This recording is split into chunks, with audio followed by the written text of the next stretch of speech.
si chiamano questa amabile, incantevole città, che molti turisti e anche operatori del settore dicono che è la più bella del mondo insieme con la sua provincia.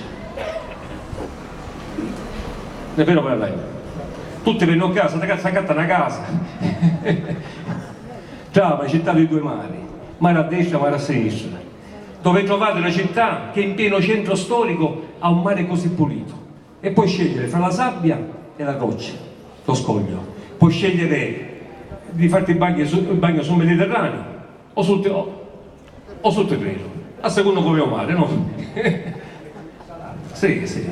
E da dove inizia anche l'Italia. Infatti il corso Vittorio Emanuele è la prima strada d'Italia, infatti finisce a mare proprio, dritta dritta. Allora, che poi Trapani è una delle città più antiche del mondo, fondata da Cam, figlio di Noè. Non lo sapete questo? Lo dico io. Fondata da Cam, figlio di Noè. E le prime Olimpiadi sono state fatte a Trapani, centinaia di anni prima di Atene, i Ludi di Erea. E San Pietro, grazie ai trapanesi che hanno accolto San Pietro nel 44 d.C., il cristianesimo è nato, è fiorito, si è diffuso in tutto il mondo, grazie ai trapanesi, a Trapani, che ha accolto San Pietro, dove c'è la chiesa di San Pietro.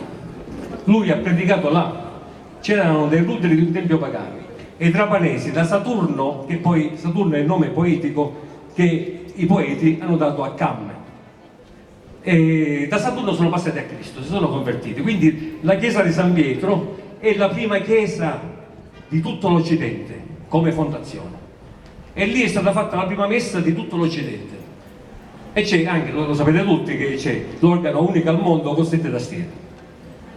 Allora, Trapani, adesso l'ho cuto, guarda, non sapete queste cose.